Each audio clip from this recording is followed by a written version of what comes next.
हाँ जी, सभी को नमस्ते जी and very good morning to all of you. सारे सत श्री अकाल जी, प्रेज द लॉर्ड एंड अस्सलाम वालेकुम। सो डियर स्टूडेंट्स, अपनी प्रीपोजिशन की क्लास में हम लोगों ने पहले काफ़ी सारे पॉइंट्स किए थे और उसके बाद आज हम लोग करने जा रहे हैं 10 नंबर पर फिर से कुछ नए टॉपिक्स के साथ मैं आपके सामने अवेलेबल हूँ। तो मैं सत्या सर वैदिक इंग्लिश क्लासेस के यूट्यूब चैनल पर आप सभी का बहुत बहुत स्वागत करता हूँ। आइए शुरू करते हैं आज की क्लास और हमारा फर्स्ट पॉइंट है एट इन। एट का मतलब होता है छोटे स्थान के लिए, एट का मतलब होता है में, और इन का भी मतलब होता है में। एट का मतलब पर भी होता है और एट का मतलब में भी होता है। ठीक है, मैं वर्बली आपको बोल के बता रहा हूँ। और इन का मतलब होता है में, लेकिन जो इन है ना, ये बड़े स्थान के लिए यानी कि बड़े शहर, बड़े गांव, बड़े टाउन के लिए लगता है, बड़े स्टेट के लिए लगता है। ठीक है, बड़े स्टेट के लिए, यानी कि अगर आपके सेंटेंस में कभी दो स्टेट्स का जिक्र आ जाए और उनके प्लेसेस को रिप्रेजेंट करना हो, उनकी पोजीशन को रिप्रेजेंट करना हो, तो जो इसमें से बड़ी स्टेट होगी उसके लिए आप इन लगा दोगे और जो उसमें छोटी स्टेट होगी उसके लिए एट लगा दोगे। तो इस तरह का सीक्वेंस चलता रहता है। खैर आइए इसकी एक एग्जाम्पल देखते हैं। आई लिव एट सिरकी बाजार इन बठिंडा। ये वैसे मेरा खुद का ही पता है, तो मैं यहाँ पर निवास करता हूँ। अगर कभी मुझसे मिलने का मन करे तो आप बेझिझक चले आना, और ऊपर मेरा कॉन्टैक्ट नंबर तो आपको पता ही है। वैसे आपको आने की ज़रूरत नहीं पड़ेगी। ये वीडियो के द्वारा ही जो हम लोग जुड़ रहे हैं, जो हमारे दिल आपस में जुड़ रहे हैं, जो हमारी बातें आपस में जुड़ रही हैं, मैं तो कह रहा हूँ कि हम लोग एक तरह से यहाँ पर ज्ञान की जो गंगा बहा रहे हैं, उसमें हर कोई आ सकता है, हर कोई नहा सकता है और डुबकी लगा सकता है। खैर आइए डुबकी लगाते हैं यहाँ पे। तो at I live at Sirki Bazar. Sirki Bazar छोटा प्लेस है at in comparison to Bathinda, तो छोटी जगह के लिए हमने एट लगा दिया। इन बठिंडा, मैं बठिंडा में सिरकी बाजार में ही रहता हूँ। ठीक है, तो सिंपल सी बात है, ये मेरे खुद का पता था। तो आप जब अपनी कॉपी में लिखे तो आप अपना पता भी कुछ इस तरह से मेंशन कर सकते हैं, आपको याद रहेगा कि किस तरह से अपना एड्रेस देना है। ठीक है जी, और देखते हैं नेक्स्ट पॉइंट 11 नंबर पे, in spite of. In spite of दूसरा पॉइंट है डिस्पाइट। दोनों का ही मतलब होता है के बावजूद, के बावजूद, और ये दोनों ही सही हैं। जी हाँ, बिल्कुल सही है। क्या पूछ रहे हो? कैसे? कैसे? हाँ कैसे, ठीक है। आओ देखो, देखो मैं बता रहा हूँ कैसे। इन स्पाइट ऑफ मतलब के बावजूद, कह रहा है in spite of working hard he failed. Working hard, कड़ी मेहनत करने के बावजूद वो फेल हो गया। पास्ट में वर्क की सेकंड फॉर्म लग गई, फेल हो गया, मतलब अगले ने बहुत मेहनत की थी, बहुत कड़ी मेहनत की थी।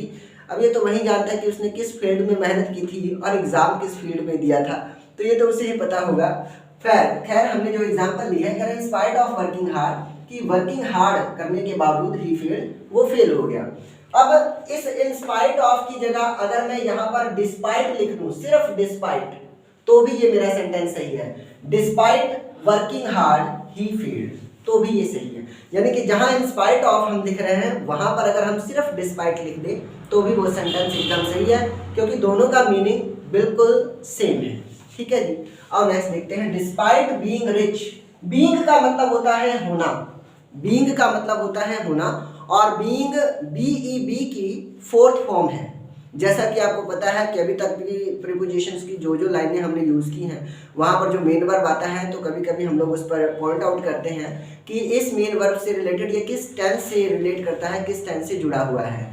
तो यहाँ पर आया है कि डिस्पाइट बीइंग रिच, रिच होने के बावजूद। बीइंग जो है बी की फोर्थ फॉर्म है जिसमें ING लगती है, वर्ब की फोर्थ फॉर्म में ही ING लगती है।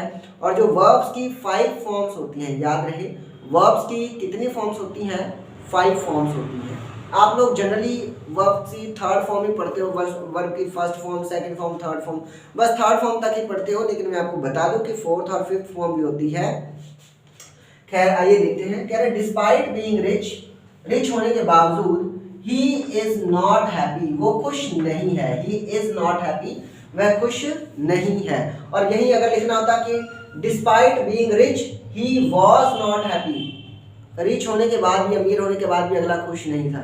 वैसे मेरी राय में तो अगर वो इतना अमीर होने के बाद भी खुश नहीं था तो उसे अपनी दौलत लुटा देनी चाहिए थी, जनता में बांट देनी चाहिए थी। मैं कहता हूँ देश के लिए उसे कुछ कर देना चाहिए था, लेकिन उसने नहीं किया। क्या कहें उसके बारे में, मतलब कैसे हालात हो गए। खैर आगे देखते हैं। 12 नंबर पे 12 पॉइंट पे हमारे 2 पॉइंट आते हैं, बाय और इन। बाय और इन अब हम लोग देखेंगे, हालांकि दोनों को हमने पहले भी देखा है, लेकिन इन यहाँ पर भी आया है, इन यहाँ पर भी आया और इससे पहले भी इन आया था। इन सारी चीज़ों को देखकर आपको एक बात तो समझ में आ गई होगी कि जो प्रीपोजिशन का एक पॉइंट है उसके एक से ज़्यादा मीनिंग हो सकते हैं। प्रीपोजिशन ही क्या, इंग्लिश ही क्या, हिंदी ही क्या, पंजाबी ही क्या, कह रहा है किसी भी लैंग्वेज में ना एक वर्ड के एक से ज़्यादा मीनिंग हो सकते हैं। तो जो अलग अलग डिफरेंट मीनिंग्स के अकॉर्डिंग हमारे सेंटेंसेस बन सकते हैं, उन सेंटेंसेस को मैंने यहाँ आपके सामने रखने की कोशिश की है। खैर आइए देखते हैं। By, I am going by car, कह रहे ट्रैवल करने के लिए जिस किसी भी साधन का या माध्यम का आप यूज करते हैं, अगर वो साधन या वो माध्यम आपका खुद का नहीं है तो आप उसके लिए बाय लगा दोगे।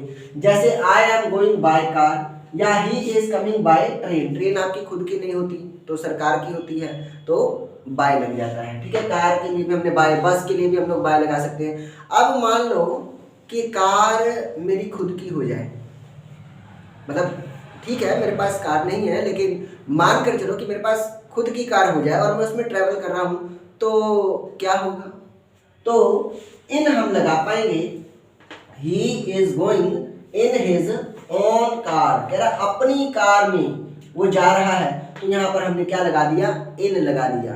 तो इस तरह हमने बाय की भी बात कर ली, इन की भी बात कर ली। अब बात आती है इस 11 नंबरी की, 11 नंबरी यानी कि ऑन की। वैसे 2 पैरों से जो हम लोग चलते हैं ना उसको 11 नंबर भी कहा जाता है। तो कह रहा है ऑन, ऑन कहाँ लगता है, he goes to college, he goes to college on foot, वो पैदल चलकर, तो पैदल चलेगा तो जाहिर सी बात है अपने ही पैरों से चलेगा, किसी और के पैरों से तो चलेगा नहीं, तो अपने पैरों से चलकर वो जाएगा। और जब अपने पैरों से चलकर जाने की बात आती है तो हम लोग क्या लगाते हैं, ऑन लगाते हैं, ऑन फुट। ठीक है जी, उम्मीद है कि मेरे समझाए हुए ये तीनों पॉइंट्स आप लोगों को बहुत अच्छे तरीके से समझ में आए होंगे। फिर भी अगर आपका कोई डाउट रह जाता है, कोई मन में शंका है, कोई मन में प्रश्न है या आपके हृदय में कोई जिज्ञासा है, तो अपना प्रश्न आप कमेंट बॉक्स में कर सकते हैं, या फिर अगर जिज्ञासा बहुत ज़्यादा बढ़ गई है आपके अंदर, वो प्रश्न पूछना ही चाहते हैं आप, तो देखिए ये नंबर है आपके सामने, इस नंबर पे आप कांटेक्ट करके मुझसे अपना सवाल कर सकते हैं। और मैं तो हमेशा से I am here always for you, I am always here to dispel your doubts if you have any doubt in your mind, every time, any time, anywhere, but that's not certain that exact time I will call you or exact time I will reply you. I may take some long, but definitely I'll give you a reply.